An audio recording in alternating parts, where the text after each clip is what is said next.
Getting your first mortgage in the UK is really hard and really complicated. Oh, hang on. No, it's not. It really isn't. Let me tell you why.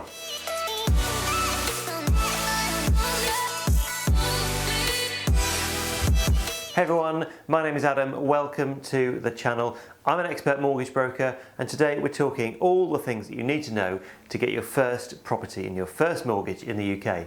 Now, if you find today's video useful and want to know some more, give us a thumbs up, subscribe to the channel because there's loads more content that you're going to enjoy. Now, the first thing we need to do to get your first mortgage is prepare. We need to get you prepared. And this comes in a few steps, but the first thing we need is your deposit. We can't do a mortgage without a deposit these days, so we need a deposit. Now, you might not need as much as you think though. We only need 5%, so 5% deposit. So if you're looking for houses around £200,000, that's a £10,000 deposit. If you're looking at houses more like 300, that's 15,000. 400, it's 20,000, and so on. You know where this is going. But 5% deposit, that's all we need right now. Now, a lot of people ask, well, I've got 5% deposit, but I could probably get 10% in 6 months' time, in a year's time. Should I wait? And honestly, the answer right now, I don't think you should, because rates are going up. Property prices are going up, so the sooner you get on the ladder, in my opinion, the sooner you do it, the better off you'll be long term. Who's to say that your extra £5,000 in 6 months' time, that might still only be 5% deposit based on what you're looking at. And if rates are going up as well, then the sooner you can get fixed into a new mortgage, the better. So we've got our deposit, that's the big one. Now we need a few fees. We need a little bit of money for some fees and some costs that we're going to have. So I'm going to take you through each one. Now, I've actually done a whole video on the fees and the costs of buying a property. I'll pop a link in the description, so go and check that out. But here's a summary for you. First one is solicitors fees. Now, I normally tell first-time buyer clients to budget £2,000 to £2,500 for solicitors.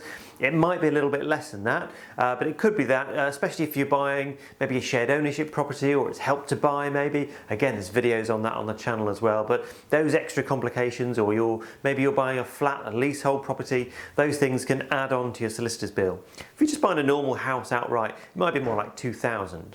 Then we may need to prepare ourselves for an arrangement fee from the mortgage lender. Now, normally you can add that fee onto the loan. So if there is a fee from the mortgage lender, you can quite often add that onto your mortgage. You might not be able to if you're borrowing 95% of the property's value. They might not let you add an extra fee on top. But there's also mortgage rates around with no fee at all. So that may or may not be applicable. Most of the time, depending how much you borrow, let's assume that you probably don't have to pay an arrangement fee up front for your mortgage.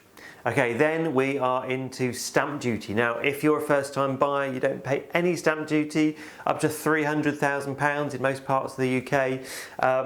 Anything over that, there's a little bit of stamp duty to pay. Again, there's a video on that on the channel, so I'll pop a link in the description. So no stamp duty up to £300,000. So for the benefit of the video, let's say no stamp duty, or just a few £100 maybe. Now, most mortgage brokers charge a fee. We charge a fee, some don't. Some larger, online or call centre type mortgage brokers might not charge a fee. We do. It's normally £500, so we need to budget that into the equation as well. Obviously, you don't have to use us. This is purely for your information. We'd love you to. So if you want to use us, we charge £500. Most of the brokers will charge a similar amount. Then we may well need a survey or valuation on the property. We're also going to need the lender to do a valuation. They want to know that the property is worth the right amount of money, and it's not going to fall down anytime soon. That's all they need, and that is usually free with most mainstream lenders. If you want some more information about the condition of the property as well though, you might end up paying for an extra survey on top of that, but you don't have to. So in the most part, we can probably get away with about £3,000 to cover most of the kind of necessary fees and costs that you're going to have to buy your first property.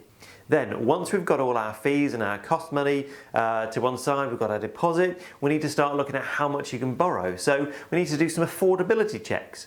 What we're going to do for that is what we call a fact find. So we're going to get loads of information about who you are and what you do. We're going to get all the information about your income and your outgoings, how your salary is made up or how your income is made up.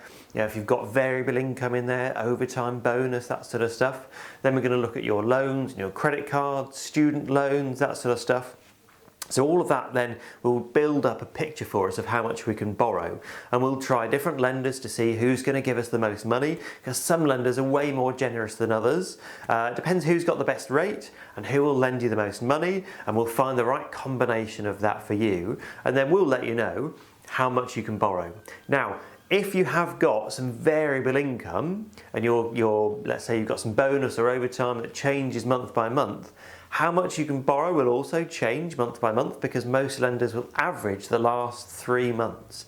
So if you have 3 really good months, you can borrow quite a lot. If then suddenly you do 2 months without any overtime, we might struggle to use that overtime figure, and so that may well reduce the amount of mortgage that you can borrow. So just need to be aware of that if your pay goes up and down a little bit each month. Right, okay, so we know which lender we're aiming for now. We know they'll give us enough money for what we want. Next step is a credit check or agreement in principle. Mortgage in principle, decision in principle, there's lots of different names for it. It all means the same thing. It's a credit check to make sure that that lender will give you the money you are after. And so what we do is key in your details to their system. It runs a credit check, checks your credit score. We'll talk about credit and credit scores and things more another day. But for now, let's just say they're going to check all your financial history, check you've paid everything on time when you're supposed to. If that's all okay, they're going to say, yeah, based on the information you've given us, we will give you a mortgage. So that is the first thing we need to then go out and start looking for houses. Most estate agents that you speak to as well will probably ask you, have you got your agreement in principle? And then you can say, yes, I'm ready to go. Then all we've got to do is find a house. Now, some people will go and view one house and it's fine and they buy that one. Some people will view houses for months and months and hundreds of houses and still can't find the one they're happy with. Hopefully you'll be somewhere in between the two. You don't have to buy the first one. It's good to go and see some others, even if you don't think you might like it, based on the online advert and things. Pictures and stuff can be deceiving, so go and have a look, I would say, even if you're not entirely sure, because you might get there and think, oh yeah, actually this is the one for me. But either way, however long it takes, doesn't matter. We need to find a house, and once you've found one, we need to get our offer accepted. Now, you know what I'm going to say? There's another video for that, link in the description. So I've done a video about how to get your offer accepted. So go and watch that. Watch this video first, but go and watch that after, and you'll know exactly how to get your offer accepted. Once that's done, there's a few things we need to do. This is where the real work starts. So we're going to do a mortgage application. We need a few things from you. We need your documents, we need your pay slips and your bank statements and your ID and things. We've probably already got those if you're using us, but depends who you're speaking to. But now's the point at which we need to submit those to the mortgage lender. Now we need to instruct your solicitor as well. So we need to give them a few £100, normally 300 probably, to get the ball rolling and get their work started. This is at the point at which we take our broker fee as well. So once we've submitted your mortgage application. So there's a few £100 now. Then the rest of the money comes later on. So we'll talk about that in a second. Few £100 now though. Once you've had your offer accepted, mortgage application goes in, solicitors get instructed. Now, as part of this process, we're going to give you an illustration, a full mortgage illustration, breaking down all of the costs, the monthly payments, the percentages, the APR and all that sort of stuff, total cost over the term, loads of information on there. That's for you to keep. So it's a record of what your new mortgage is going to be. Then inevitably there's going to be some questions back and forth from the lender. Sometimes, we submit an application, send all the paperwork in, and then that's that. That's all they need to know. Quite often though, they come back with some extra questions, or they want to know what this payment is in your bank statement, or where your deposits come from, or there's some other things that come up. Depending on the lender, that can go back and forth a few times. But generally speaking, after a few weeks, they'll say, yeah, we're happy with the mortgage. They'll have done their valuation, whether you've paid for it or they have. They'll have done their valuation, and we'll get a mortgage offer. Now that mortgage offer is the official document from the lender to say, yes, we will give you this money for this property. You get a copy of that, so do we. Your solicitors get one as well. And then everyone knows exactly where we are and what your mortgage is going to be. Your solicitors will do a little bit of work for the lender. So they'll do some checks and things with the lender and let the mortgage lender know that the property is okay to secure their money on. The solicitors will be doing all sorts of things in the background as well, checks and searches and things, asking questions from the vendor, the seller of the property. They'll want to know all sorts of things to make sure that the property is safe and suitable for you to buy, and you're not going to have any problems later on down the line. So that's a really important job for the solicitors to do. So we need to choose a good one, but we'll talk about that more in another video. So easy so far, isn't it? We've done a mortgage application, it's been agreed, we've got an offer, the valuation was okay, the solicitor's legal work is okay now, they're happy. We're going to start talking dates for moving.